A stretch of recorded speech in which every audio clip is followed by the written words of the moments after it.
All right, deep divers, welcome back. Today we're gonna dive into something pretty intense, like where tech and politics and all that global stuff kind of all collides. Yeah. And we've got a whole stack of reports and expert opinions, and yeah, it paints a fascinating picture, but it's a little unnerving too. Yeah. Just thinking about how one person can like shake things up on a global scale. It's kind of crazy. It really is. Like imagine someone super rich, like wealth of a nation rich, controlling a massive media empire. Yeah. And they're openly challenging governments and, Yeah. backing these figures that a lot of people would say are pretty extreme. Yeah, that does sound like something out of a movie. Right. But that's actually what we're going to unpack today. We're not just going to like report on what happened. We're going deeper, Yeah. like analyzing why this stuff matters, especially if you're into the future of democracy and how technology is changing everything. It's a big deal. Mm-hmm. So the question is, can one person really have that much power in this digital age? I guess that's what we're here to find out. So this whole thing started with a world leader basically sounding the alarm. They were worried about, this global media entrepreneur basically playing puppet master with elections and fueling like right-wing extremism all over Europe. It's a scenario that has international observers like on high alert. It's definitely a cause for concern. I mean, what's really interesting here is that this isn't some, shadowy figure operating in the background. This is all happening out in the open. And it's really making people question, like, those traditional boundaries of power and influence, especially in the digital age. Like, how much power can one person really have? Right. Okay. So enough of the mystery. Let's name names. The person at the center of this whole geopolitical storm is none other than Elon Musk. Yeah. Tesla, SpaceX. The guy who turned Twitter into X. I know what you're thinking. Musk. He's just a tech CEO with a Twitter, X habit racer. But hold on.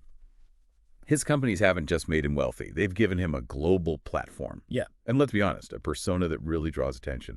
And he's using it in ways that are definitely raising eyebrows around the world. It's not just business as usual. Exactly. We're not talking about a CEO just tweeting about what he had for lunch. This is public criticism of governments, endorsements of, far-right figures and movements, like directly engaging with controversial political figures online. Yeah. It's pretty unprecedented for someone in his position. You don't see this every day. It's like he's almost going out of his way to provoke a reaction, don't you think? But here's where things get even more interesting. Musk's political views seem to have gone through a pretty big change. He used to call himself a centrist, but lately, it's been leaning more and more to the right. So what's causing this shift? It's the million-dollar question. Yeah, well, experts are pointing to a few things. Some say personal experiences might be a factor, like frustrations with the COVID lockdowns, his child's gender transition, things like that, which just shows you, even for someone like Musk, personal stuff can really shape their worldview. It's powerful. That's true. And then there's that online rabbit hole theory, the idea that being exposed to and then amplifying certain conspiracy theories online could have, pushed him toward a more extreme viewpoint. It's a pretty scary thought, how the internet can be like a breeding ground for radicalization. Yeah, it really makes you think. And what's really interesting is that Musk's online behavior seems to fit the profile of what experts call self-radicalization. But is it really a genuine shift in his beliefs? Or is it all a calculated strategy? Or maybe a little bit of both. That's the big question. Yeah, it's a good question. And we have to be honest here. Controversy sells, especially on social media. Could Musk be, stirring things up just to get more engagement on his platform, X? Maybe it's all just a clever business move. Yeah, it's definitely a possibility. Some analysts are saying that a weaker European Union, one that's divided by nationalist ideas, that might actually help Musk's businesses. And then you have others who are speculating about, quid pro quo situations with certain politicians. Maybe he's hoping for some favorable deals for his companies down the line. And we're seeing this play out in the real world, too, like with Starlink in Ukraine, or those potential contracts they're talking about in Italy. It's hard to separate Musk's political moves from his business interests. It really makes you wonder, is he using political influence to help his businesses? Or is he building this business empire to fuel his political ambitions? It's complicated. It is. And meanwhile, the European Union seems to be kind of frozen. Yeah. Or not sure how to react. One minute they're sending out warnings about him maybe breaking the Digital Services Act, and the next they're backtracking. It's a confusing message for sure. Yeah, it is. And I think this hesitation probably comes from a few different places. Musk is pretty close to the U.S. government, and that definitely complicates things, especially since the EU relies on the U.S. for security. It's a delicate situation.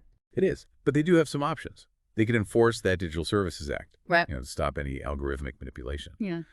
Or they could really scrutinize Musk's businesses. to see if there are any conflicts of interest. The question is, do they have the guts to take on someone as powerful as Musk? The stakes are pretty high.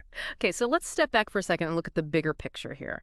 Musk's rise is happening at the same time as we're seeing this resurgence of far-right movements and leaders all over Europe. We're talking Austria, Italy, the Netherlands, even Germany. Is this all just a coincidence, or is something else going on here? Well, some world leaders think it points to this coordinated effort, what they call a reactionary international. They think it's deliberate, a way to weaken democratic values and institutions. Others say it's just a bunch of separate things happening, just a coincidence of global events. But either way, it's having a real impact. No doubt about it. Yeah. And Musk is right in the middle of it, endorsing far-right figures, talking to them online, and broadcasting their message to millions of people.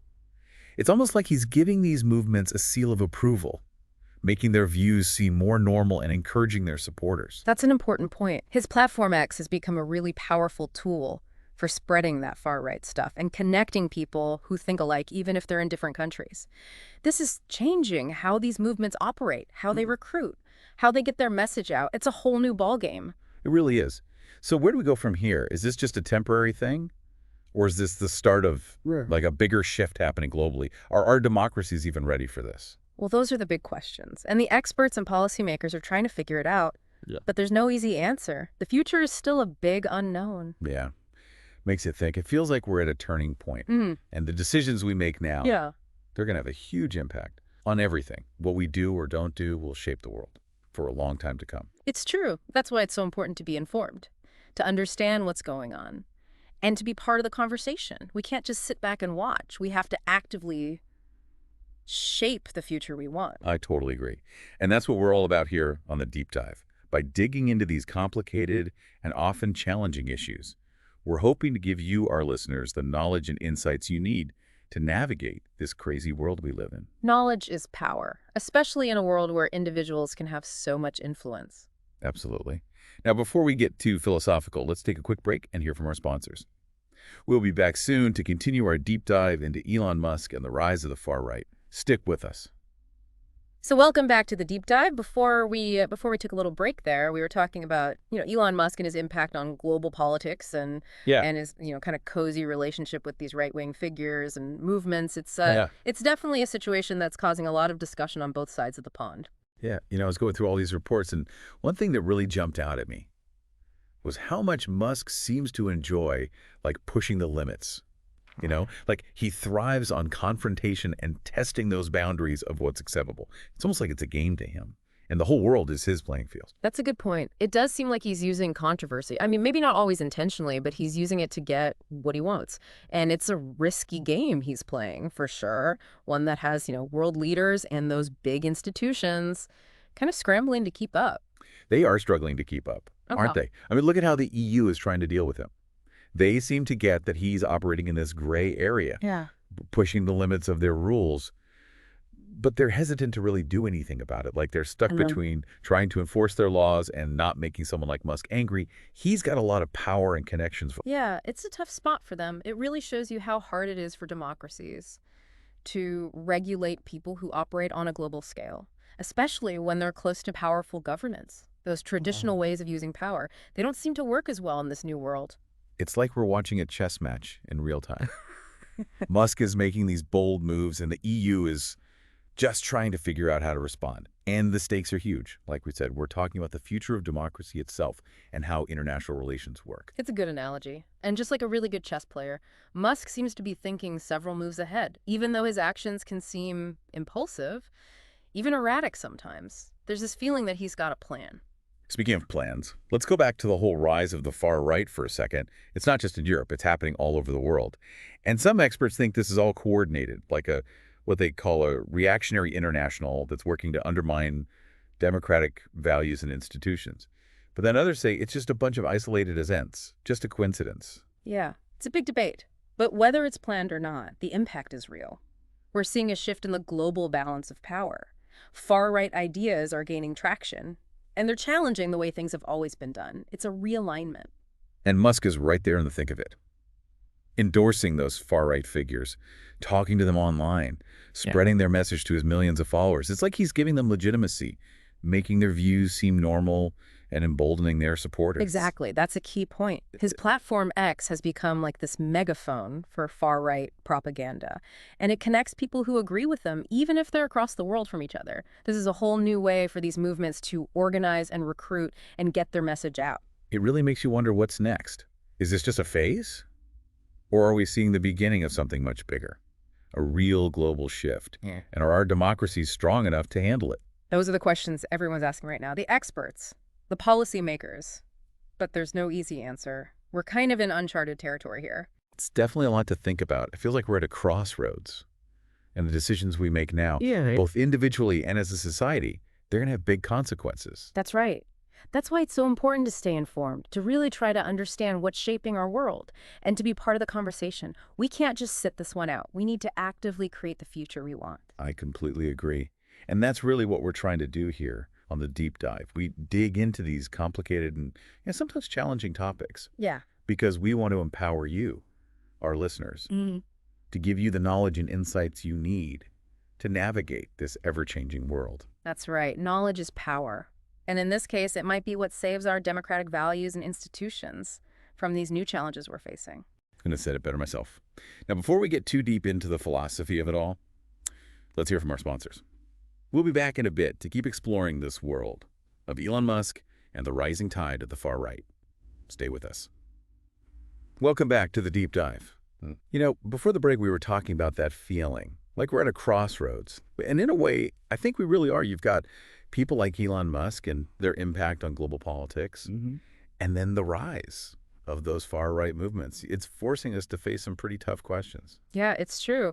Musk's story is like a perfect example of this thing that's changing the world. This changing nature of power in the digital age. It's like those old power structures are being challenged. People with tons of resources and these huge global platforms, they can influence things in ways we've never seen before. It's kind of wild. Yeah, it really feels like the old playbook is out the window.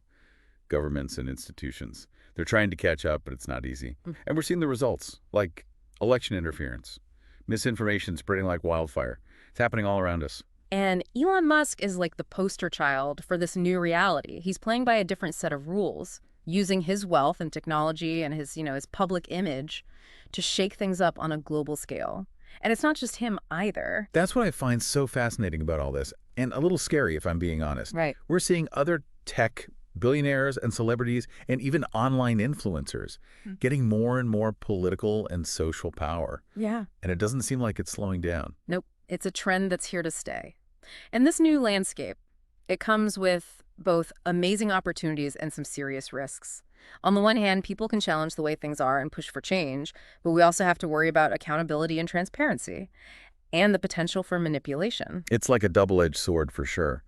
The trick is figuring out how to use the good parts of this new reality without letting things get out of control. It's going to take some creative solutions, and we all need to be ready to adapt. Absolutely.